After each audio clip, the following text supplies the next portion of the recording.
அப்போ இளையவர்களுக்கு பஞ்சம் வந்துடுதோ?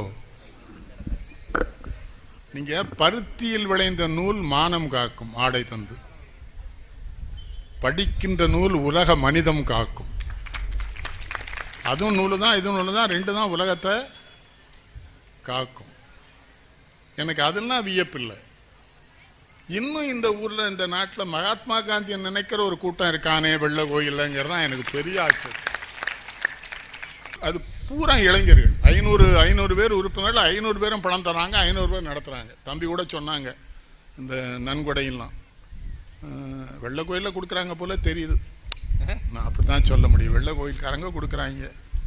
லேசில் நன்கொடையெல்லாம் கொடுத்துட மாட்டான் நம்ம ஆள்.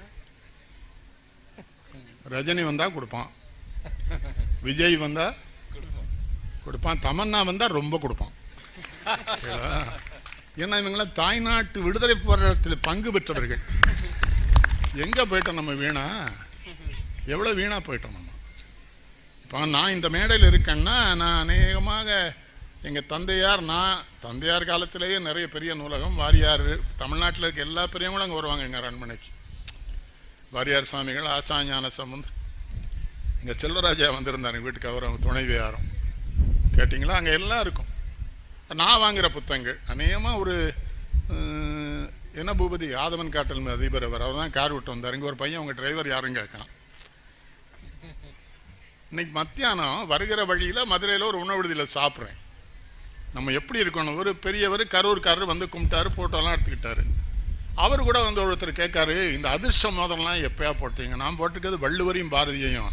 அந்த ஆள் அதிர்ஷ்ட மோதிரம்ங்க. நான் சொன்னேன் தமிழுக்கு இவன் 2 பேர் தான் அதிர்ஷ்டம், வள்ளுவனும் பாரதியும் தான் தமிழுக்கு அதிர்ஷ்டம். நீ எவனா ஜோசியனை பாருங்க என்கிட்ட வந்து கேட்க. இன்னும் ஜோசியம் பார்த்தானுங்களே.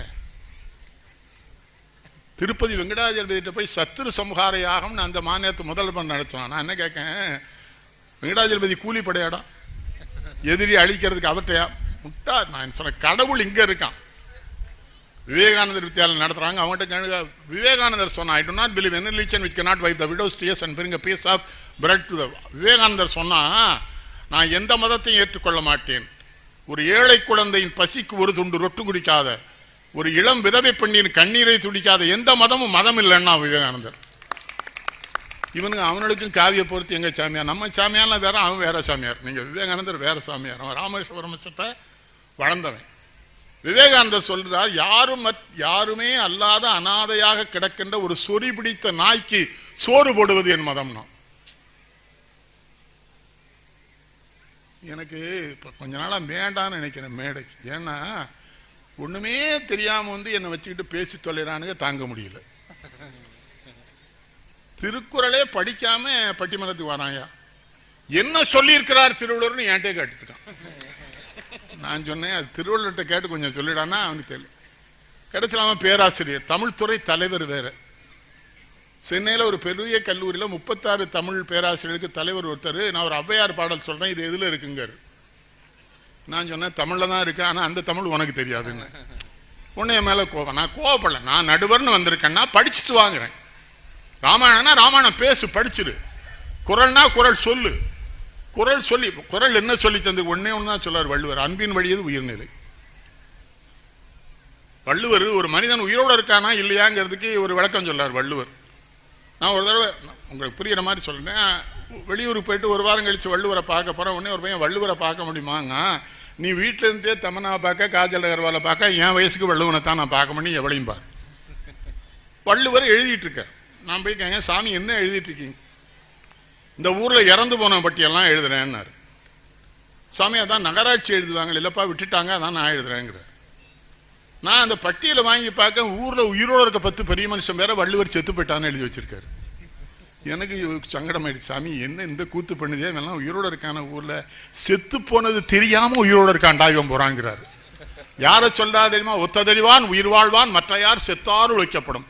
எவனெல்லாம் கையில் செல்வம் இருக்கு, வரவு இருக்கு, நல்ல இருக்கும்போது இந்த மாதிரி நல்ல காரியங்களுக்கு உதவாமல் இருக்கானோ அவன்லாம் உயிரோடு இருந்து செத்து போனவங்க வள்ளுவர். தம்பி நல்ல பிள்ளை. நீங்கள் முந்தா நாள் கூட உங்கள் பாண்டவர் பூமியை பார்த்தேன். எனக்கு சேரனையும் பிடிக்கும், இவரையும் பிடிக்கணும். வைங்களேன், நல்லா நடிச்சிருப்பாரு. நான் என்ன சொல்றேன், நன்கொடைக்கு போய் பார்த்தா தான் தெரியும். சில பேர் 1000 ரூபாய் ரசீது எழுதிடுவான், அப்புறம் 6 வருஷம் அவனை பார்க்க முடியாது. சில பேர் ரொம்ப விவரமா இருப்பான். நீங்கெல்லாம் என்ன மாதிரி ஒரு பிச்சைக்கார பேட்டை கேட்கலாமா, அப்புறம் அந்த பிச்சைக்காரன் எப்படி பிச்சை எடுக்குது, இப்படியே ஏமாத்திரம் தான் ரொம்ப இருக்கான்.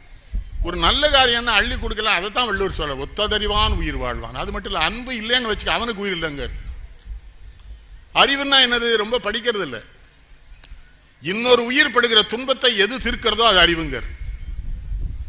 வள்ளுவற்றை கொண்டு உலகத்தில் இருக்க எல்லா பல்கலைக்கழகங்களையும் டாக்டர் பட்டம் வாங்கின ஒருத்தனை கொண்டு நிறுத்தி வள்ளுவற்றை ரொம்ப படித்தவர்னு, படிச்சிருக்கானா, யாருக்காவது உதவி பண்ணியிருக்கானான்னு கேட்டார். இல்லைன்னு. அப்போ அந்த போய் முட்டாளுங்க இந்த பட்டம். ஆனால் இந்த எம்ஏலாம் இப்போ வாங்குறானுங்களே, பயில ஒட்டியா இன்னும் மாப்பிள்ளை படிச்சிருக்கானா, எம்ஏ வாங்கியிருக்காங்க, படிச்சிருக்கேன்னு ஒரு வேலையும் சொல்ல மாட்டேங்கான.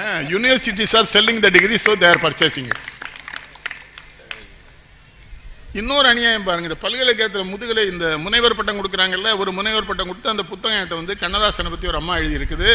நீங்கள் எல்லாருக்கும் திருவிளையாடல் படம் எல்லாரும் பார்த்துருப்பீங்க. பானபத்திரர் யார் முன்னால் உட்காந்து உருகி பாடுகிறாரு, சிவபெருமான் முன்னால். அந்த அம்மா எழுதுது, பானபத்திரர் முருகப்பெருமானின் முன்கால் உருகி பாடுகிறார், அந்த பாடலை கண்ணதாசன் எழுதியிருக்கிறார். இதுக்கு ஒரு யூனிவர்சிட்டி PhD கொடுத்துருக்கு. விளங்கும் இந்த நாடு. ஒரு நெல்லைக்கண்ணை வந்தால் திட்டாரு, கோவப்படுறாருன்னா சினிமா யார்? திருவிளையாடலை பார்த்துருக்கோம் நம்ம.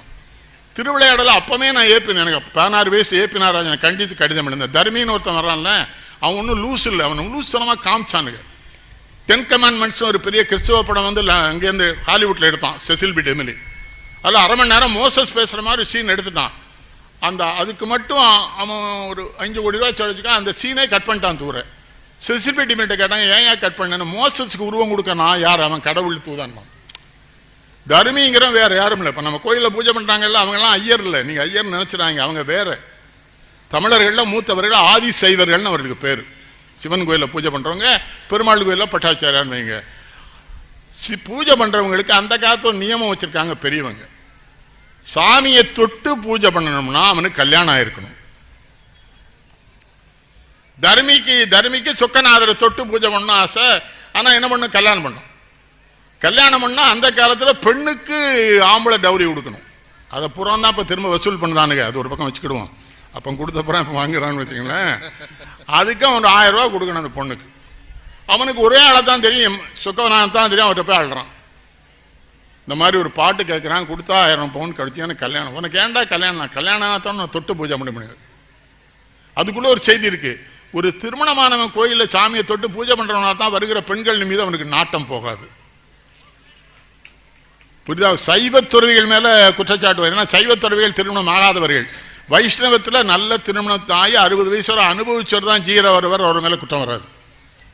கேத்தலிக் ஃபாதர்ஸ் மேலே குற்றம் வரும், ப்ராட்டஸ்டன்ட் ஃபாதர்ஸ் மேலே குற்றம். ஏன்னா அவங்க ப்ராட்டஸ்டன்ட் ஃபாதர் கல்யாணம் பண்ணி மனைவியோடு இருப்பாங்க, கேத்தலிக் ஃபாதர்ஸ் தான் கல்யாணம். இதையும் வள்ளுவன் சொல்லலாம். என்ன சொல்லலாம், அறத்தாற்றின் இல்வாழ்க்கை ஆற்றிங்க. வாழ்க்கையில் சிறந்த இல்லற வாழ்க்கை தாண்டா வாழ்க்கைங்க. ஔவையார் அது சுருக்கம், அவ கிளவி அதுக்குன்னே பிறந்தவா. இல்லறம் அல்லது நல்லறம் என்றுனாவா. இல்லறம் அல்லது நல்லறம் என்றுனா எல்லா சாமியாரும் ஜெயிலுக்கு போயிடுவான்னு ஔவையாருக்கு தெரிஞ்சிருக்கப்பவே எல்லா நாயும். ஆனால் உங்கள் மாவட்டம், கொங்கு மாவட்டம் தான் எனக்கு ரொம்ப பயம். சாமியாரை வளர்க்கறது பூராமே உங்கள் மாவட்டம் நாயா.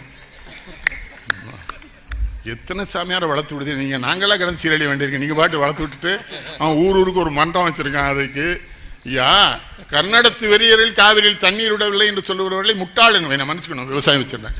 என்ன சொல்லனா, இயற்கை வளங்களை அழிக்காமல் இருந்தால் மழை ஒழுங்காக பெய்யும். இப்போ கர்நாடகாவில் கடுமையாக மழை பெய்யுதுப்போம். நேற்றுலாம் ஃபுல்லாக திறந்துவிட்டா மேட்டூர் டேம் ஃபுல்லாக போகுது. இப்போ கர்நாடக வெறியல்னு யாரை சொல்வேன்? ஐயா, இயற்கையை நம்ம அழிக்காமல் இருந்தால் மழை தானாக பெய்யும், வந்துடும். கன்னடனுக்கும் இல்லை, தமிழனும் இல்லை, எல்லாரும் தண்ணியை தான் குடிச்சு வாழணும், வேறு வழி இல்லை. விசும்பின் துளி வீழலெல்லாம் பசும்புல் வள்ளுவர் சொல்லாரு. இல்லை, மானத்திலேருந்து ஒரு சொட்டு தண்ணி வரலைன்னா புல்லு கிடையாடாங்க. மரத்துப்புறம் அழிச்சிட்டோமே, ஆத்திரப்புறம் மண் அழிட்டோமே. ஒரு குடும்பத்தில் அண்ணன் ஒரு கட்சியில் இருக்கான், தம்பி ஒரு கட்சியில் இருக்கான். இந்த கட்சியில் அவன் எம்எல்ஏ ஆறான், அந்த கட்சி வந்து அவன் எம்எல்ஏ ஆறான். ஆனால் மணல் அவன் தான் அழுதான். புரியுதா? நான்லாம் காமராஜ் நாளாட்ட வளர்ந்தவன். மதுரைக்கு வந்தால் எனக்கு கூட்டுருவான். திருநெல்வேலி அப்புறம் மோரிஸ் மைனர் கார் சின்ன எங்கள் அப்பா எனக்குன்னு கொடுத்தாங்க. அதில் மதுரைக்கு போயிடுவேன். கூட வர்றேன். விருதுநருக்குள்ளே வீட்டுக்குள்ளே போகிறாரு. சிவகாமி அம்மா பார்க்க போகிறாரு. சிவகாமி எங்கே இவருங்க சிவகாமி அம்மா பார்க்க போயிட்டு அங்கே ஒரு தண்ணி குழாய் வச்சுருக்கானோ அதை பார்த்தாரு. சிவகாமி மட்டும் இது என்னது அப்படின்னாரு. இல்லை, நான் வெளியே தெருவில் தண்ணி எடுக்கலாம் ஐயா, அதான் இந்த முனிசிபாலிட்டி பிள்ளைகளை கொண்டு வச்சதுன்னு. அடுத்த நிமிஷம் முனிசிபல் இன்ஜினியர் கூட்டார், குழாயை கடத்துறா, இவளுக்கு மட்டும் என்ன ஸ்பெஷலு இல்லை நம்ம அம்மா.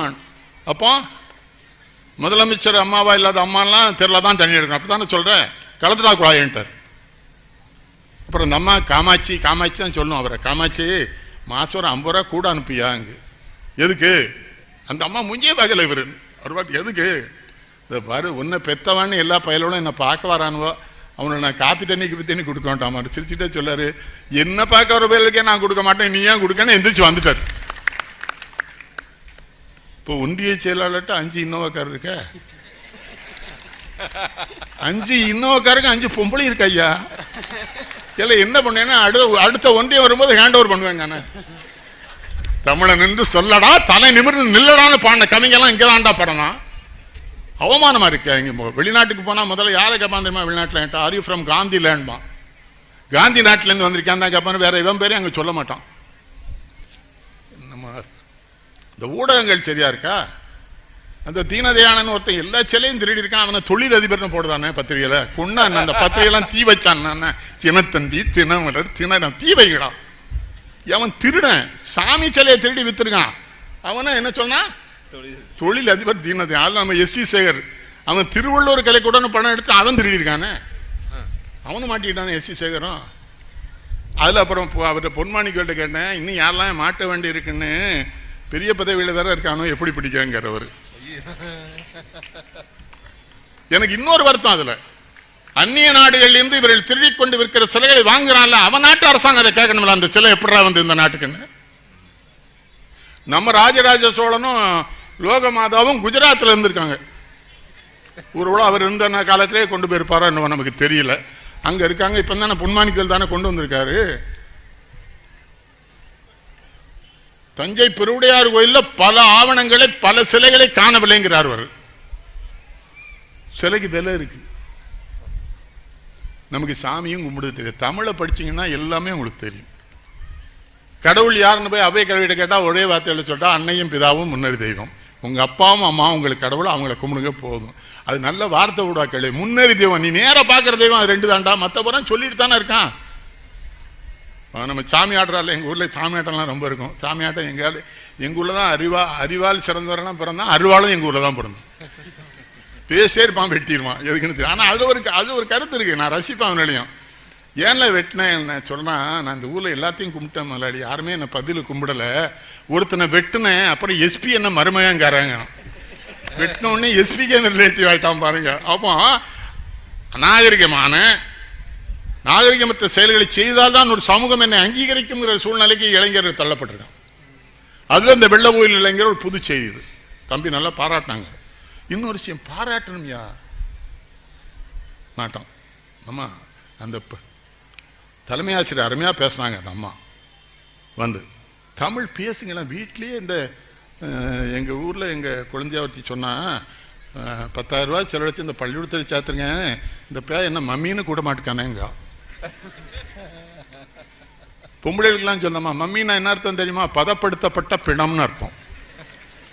உங்க புருஷன் பூரா பையனை விட்டு உங்களை மம்மின்னு கூட சொல்றான்னா பிணத்தோட வாழ்ந்துட்டு இருக்கோன்னு அவன் சொல்ல பார்க்கணும், யோசிக்கணும். மம்மியான் டேடி. நான் என்ன சொல்லேன், தமிழ் மொழியில ஒண்ணுதான், ஒவ்வொரு எழுத்துக்கும் உச்சரிப்பு உண்டு. இப்பானா அப்பா, ஆடுன்னா ஆடுதான், இலைனா இலைதான். இந்த மொழியை ஏன் கேவலப்படுத்த பார்க்குறீங்க? அப்பான்னு கூப்பிடுறேன். நான் உலகத்தில் எந்த நாட்டிலே போனாலும் ஒரு வீட்டு பிள்ளை ஒரு வீட்டுக்குள்ளே நுழைந்த உடனே அந்த வீட்டு பிள்ளை தேவாரமோ திருவாசகமோ சொன்னால் எனக்கு தெளிவாக தெரியும் அவர்கள் யாழ்ப்பாணத்து தமிழ் குடும்பத்தை தவிர நம்முடைய தமிழன் எவன் வீட்டிலையும் தேவாரம் இல்லை, தமிழ் இல்லை. அவன் வீட்டுக்குள்ள போனா அந்த பிள்ளைய ஐயா கும்பிடு சொல்லு. நின்னாவார் பெறேந்தி நீயானா நினைப்பார்கள் மரத்துக்கு ஒரு வித்துவானாய், மண்ணானாய் மன்னவருக்கு ஒரு அமுதமானாய், மரநான்குமானாய், அரங்கமானாய், பொன்னானாய், மணியானாய், போகமுமானாய், பூமியிலே புகழ்மிக்க பொருளே நின்னை என்னானா என்னென்னலாம் எனக்கு அழுக வந்துடும். நம்ம பையவுடைய வீட்டுக்கு போனா எல்லாம் எந்த ஊர்?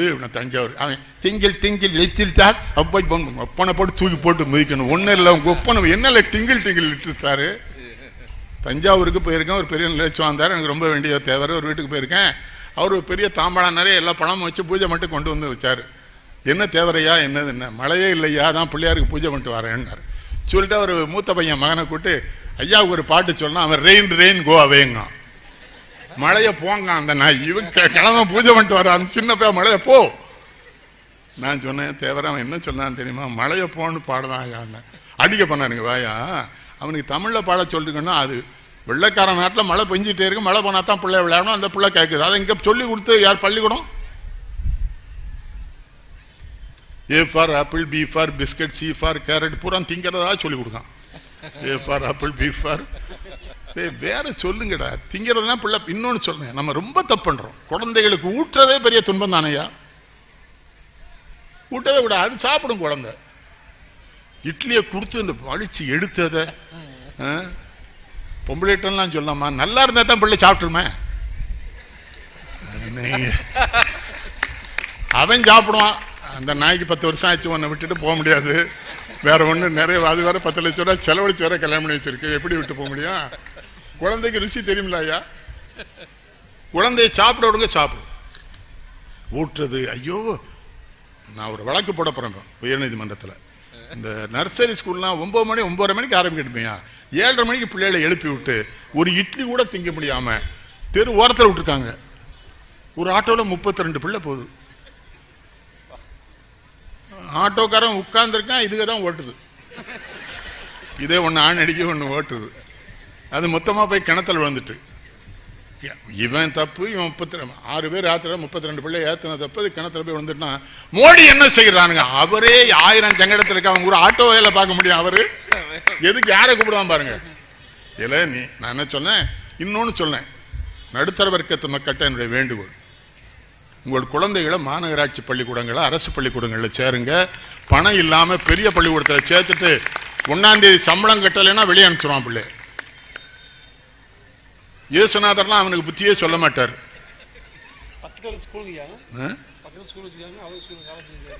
இருக்கணும் அவர் நண்பர் தான். எனக்கு வாழ்க்கையில் என்ன சங்கடம்னா, உண்மையை ஒத்துமொத்தமாக பேசினா நண்பர்களும் நான் என்ன பண்ண முடியும்? இப்பையா எல்லா இன்ஜினியரிங் காலேஜுக்கு மேலேயும் இந்த இயேசுநாதர் நிற்கார் கையை நீட்டு. அப்போ ஒரு கல்லூரியில் பேச பிறகு அங்கேயும் இருக்கார். இருந்த பையன் அது ஒரு கவிதை சொல்லுங்க ஐயான்னா, கொள்ளையடிக்கும் கல்விக்கூடங்களின் கூரைகளில் எல்லாம் கைகளை விரித்தபடி இயேசுநாதர், எனக்கொன்றும் சம்பந்தம் இல்லை என்று. அவர் என்ன சொல்லாரு, எனக்கு கீழே இந்த கட்டிடத்துக்கு சம்பந்தம் கிடையாதா, இந்த பேர்ல என்ன கொண்டு இங்க விட்டுட்டான், நான் என்ன பண்ணேன்னு. முதல் நாள் சம்பளம் கட்டல, குழந்தை வெளியே போயிடும். அரசு பள்ளிக்கூடத்தில் அப்படி இல்லை. அப்புறமேட்டில் இப்போ அரசு பள்ளிக்கூடம் எல்லாம் தரமானதாக மாறிட்டு இருக்கு. அந்த ஆசிரியர்கள் முயற்சிக்கிறார்கள். திருவள்ளூர்ல பகவான் ஒரு ஆசிரியரை போக்கூடான்னு பிள்ளைகள் தடுத்து நிறுத்தி வெற்றி பெற்றுட்டான். அரசாங்கம் ஒன்னும் புடுங்க முடியல, அவனை மாத்தல, திரும்ப அங்க இருக்கான்.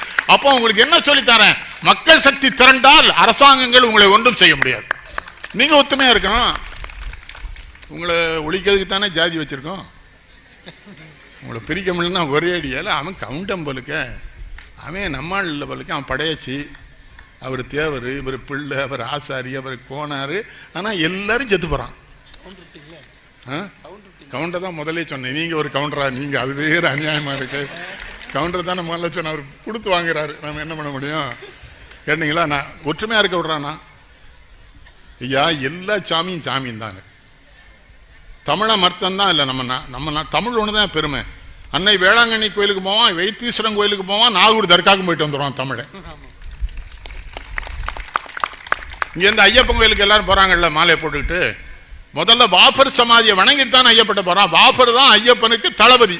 இப்ப துலுக்கம் ஆகாதுன்னா மனுஷனா இருங்க ஐயா. உங்கள்கிட்ட இன்னொன்னு சொல்றேன், ஆண் பிள்ளைகிட்ட மனைவிட்டெல்லாம் பிரியமா இருங்க.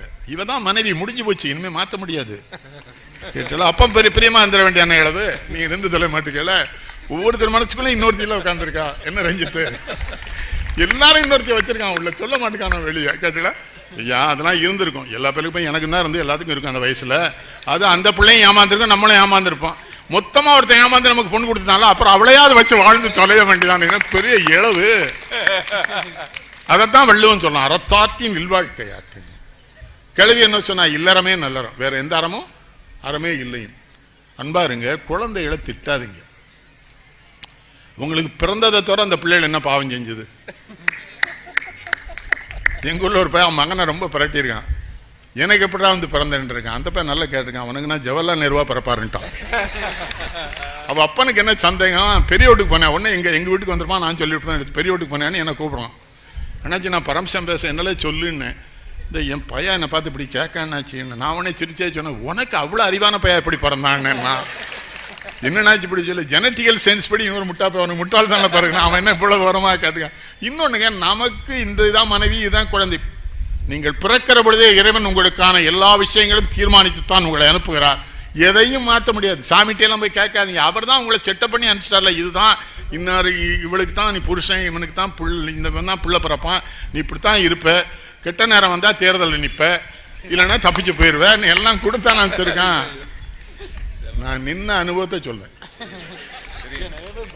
தெரியும் காங்கிரஸ்காரன் நம்மளை போட்டு படுத்தி 1977 ஒரு தேர்தல்னா தம்பி, ஒரு கல்வி சிறந்த தமிழ்நாடு, புகழ் கம்பன் பிறந்த தமிழ்நாடுன்னா பாரதி. இங்க கல்விக்குரிய தேர்தலே கிடையாது. நான் தேர்தலில் நின்றுட்டேன், ஓட்டு தானே கேட்க முடியும்.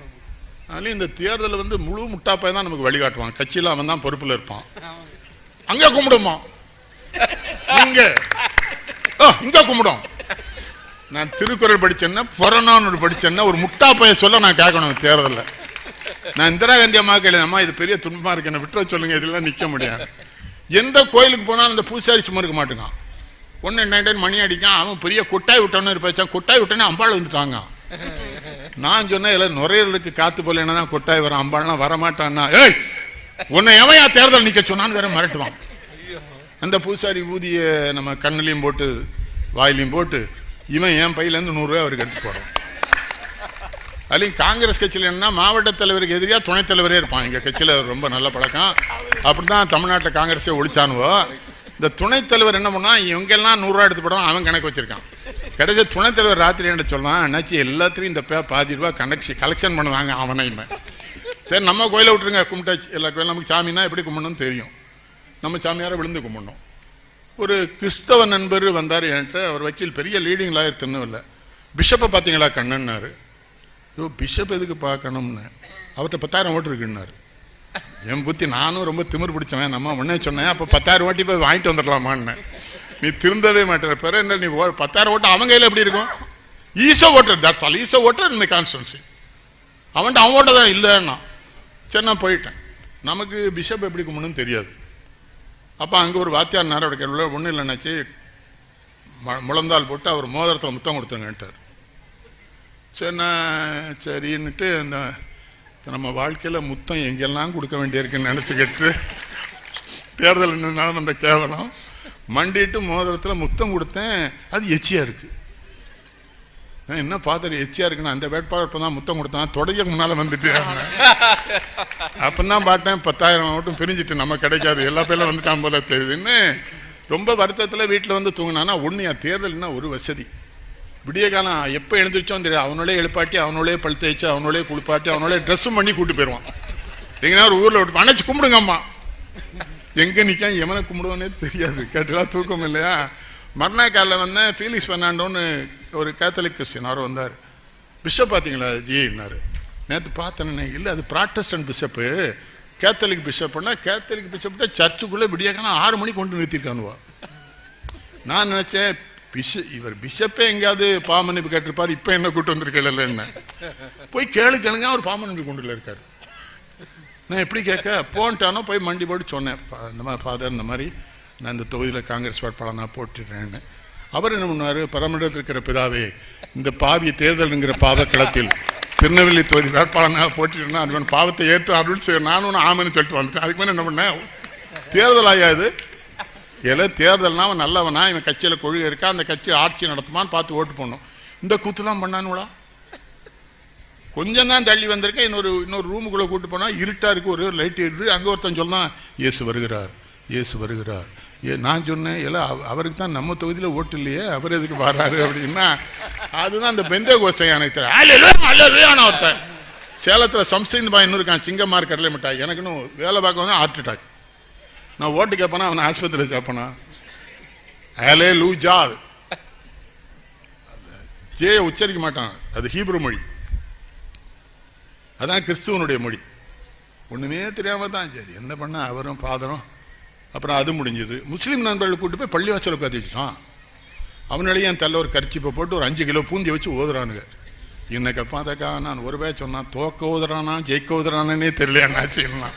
ஏதோ ஒன்று நம்ம வீதி வந்தாச்சு விடு. இது தேர்தல் ஐயா. ஒரு கிராமத்துக்கு விடிய காலம் கூட அந்த சின்ன சின்ன ஊராட்சி தலைவனா அவர் மாடு வச்சிருக்காரு. மாட்டுக்கு அந்த பருத்தி கூட்ட பண்ணாக்க போட்டு கலக்கிட்டு இருக்காரு. அவர்கிட்ட போய் நான் அண்ணாச்சி வந்திருக்காங்கன்ட்டான். அவர் பதறிப்ப திரும்பினாரு, வேட்டியை விட்டார். நான் அவரை கும்பிட்டு இருக்கேன். அவருக்கு ஒரு மகிழ்ச்சி, நம்மளை முழுசா கும்பிட்ட ஒரே தலைமை நான் இவனுக்கு தான் ஓட்டு. என் வாழ்க்கையா ஐயாது. இவனுக்கு தான் குடவோலை சீட்டு. சோழர் காலத்திலேயே ஜனநாயக முறைப்படி தேர்தல் நடத்தவர் தமிழர் என்று பெருமை பேசுகிறோமே, சரியா இருக்காங்க? இந்த மக்கள் இன்னும் எம்ஜிஆர் இறந்து போனானே நம்ப மாட்டேங்கானா அந்த ஆள் பண்ண நன்மையினால. அவரெல்லாம் சாகலங்க. அவர் கிளவியன்ட்ட அவர் காலத்தில் மதுக்கடை திறந்த ஒரு கிளவி எங்க ஊர் சேர்ந்து தாசில்தார் பயலா திறந்து விட்டான். ஐயா ஐயோவுக்கு தெரியாது, அவருக்கு தெரியாதுங்கால. நாங்கள் காமராஜர்கிட்ட வளர்ந்தோம். காமராஜர்கிட்ட பத்திரிகை நிருபர்லாம் இருக்கான். ஒரு நிருபர் சொல்கிறான், கள்ளுக்கடையாவது திறக்கலாமேங்கிறான். சொல்லு எதுக்கு அப்படின்னு. உடம்புக்கு ஆரோக்கியம். ஓ நீ குடிச்சு பார்த்தியா அங்கே அறிவர் அவனை. அவன் அப்படியே பதறிட்டான். இப்போ தான் தாழ்த்தப்பட்ட மகள் ஆளுக்கு ஒரு அலுமினிய தட்டு ஒரு சின்ன ரேடியோ வாங்கியிருக்கான். அதை பிடுங்கலாம் பார்க்கலையோ. நான் உயிரோடு இருக்கிறது நடக்காடா, நான் திறக்க மாட்டேன்டா. ஏழைகளை அழிப்பதுக்கு நான் விட மாட்டேன். இல்லை ஒரு முட்டா பேண்ட்டை கேட்குறான், குடிக்காதன்னு சொன்னால் கேட்குறான். சிவாஜி கணேசன் குடிக்காரன்னா. இல்லை அவர் நெய்யில் கோழி பிடிச்சி சாப்பிட்டுவார். நீ முழு பாட்டிலையும் குடிச்சு ஊறுகாய் நக்குதே செத்து போகல நாய செத்து போவேன். அம்பானி குடிக்கான்னு சொல்லாத. அம்பானி அவன் வீட்டில் திருமண நிச்சயதார்த்தத்துக்கு பிரான்ஸ்லேருந்து சாப்பாடு வந்திருக்கு. அப்போ நம்ம லோக்கல் சாப்பாடு அந்த நாய் நம்பலை. சரி அவனை நம்ம நம்பலை. அவன் பெட்ரோல் பல்க அப்புறம் மூடிட்டான், அது ஒரு பக்கம் வச்சுக்கிடுவான். அவன் குடிக்கான் இவன் குடிக்கான்னு சொல்லாத. நீ குடிக்காது, நீ ஏழை குடிக்காத. ஈரோடு புத்தகத்திருவிழா நான் பேசி சொன்னேன், குடிகாரல் நிறுத்திப்பார். அந்த பணத்தில் ஒரு மாதம் பொண்டாட்டிக்கு ஒரு சேலை, உங்கள் அம்மா ஒரு சேலை எடுத்து கொடுக்கலான்டான்னு. 3வது வருஷம் போகிறேன். ஒரு பையன் ஒரு ஏழை தொழிலாளி வந்து நிற்கிறான். ஸ்டாலினும் நான் நிற்கிறோம். அவன் ஒரு 10 ரூபா வச்சுருப்பா, அந்த 10 ரூபா நீங்கள் வச்சுக்கிடுங்களாட. என்ன குட்டி கொடுறான்னு வாங்கி வச்சுக்கிட்டேன். அப்பா அவங்க பேச்சை கேட்டு அவன் குடிக்க நிறுத்திட்டேன். எங்கள் அம்மா வீட்டுக்காரி பிள்ளைகளோட சந்தோஷமாக இருக்கப்பா. நீங்கள் சொன்ன மாதிரி எப்படியும் ஒரு 3 மாதத்துக்கு வரைக்கும் அம்மாவுக்கு அவளுக்கும் சேலை எடுத்து கொடுத்தேன், பிள்ளைகளுக்கு ட்ரெஸ் எடுத்து கொடுப்பேன். அப்போ நினச்சேன், இங்கே வாடா கண்ணு, திருவள்ளுவர் உயிரோடு இருக்காரு, ஒன்றை வச்சு தாண்டா நான் நம்புகிறேன், நீ மாட்டேன்னு சொல்லி. என்ன நம்மளெல்லாம் குடிக்க கூப்பிடுவான் என்னாச்சு? பீர் கூட குடிச்சது இல்லையான்னு வருத்தப்படுவான். அவருக்கு பீர் குடிக்கணுமா தமிழ்நாட்டில்? அவன் சொல்றானே. பிரேசில் தோத்துட்டு முன்னாள் ரம்மு பந்தயம், ரம்மு புல் பந்தயம், ஆஃபும் கிடையாது குவார்டரும் கிடையாது. விளங்குமா அந்த நாடு? ஒரு தடவை ரஞ்சித்து தென்காட்சியில் ஒரு மிகப்பெரிய இசை மேதை, ஒரு மிகப்பெரிய நீதிபதியின் மருமகன், எனக்கு மச்சான் மர ஒரு வீட்டுக்கு 400 எனக்கு திருக்குறள் சொல்லிக்கிறேங்க. அண்ணாச்சி ஒருத்தர் 90 வயசும் போகிறோம். மாடியில் போய் உட்கார்ந்தப்பறம் தான் தெரியுது அவங்க குடிக்கிறதுக்கு ஏற்பாடு பண்ணிட்டு இருந்திருக்காங்க. நமக்கு தெரியாது. ஒரு டிஸ்ட்ரிக்ட் மேஜிஸ்ட்ரேட்டு, ஒரு ஆர்டிஓ, மேஜிஸ்ட்ரேட்டோட கிளார்க்கு, ஆர்டிஓனுடைய டிரைவரு, இதெல்லாம் மொத்தமாக எடுத்து வைப்பா. பறந்துக்கிட்டே தான் இருக்கும். ஏன்னா காற்று இருக்குது, பறக்கும். தூரம் எடுத்து வச்சிரு.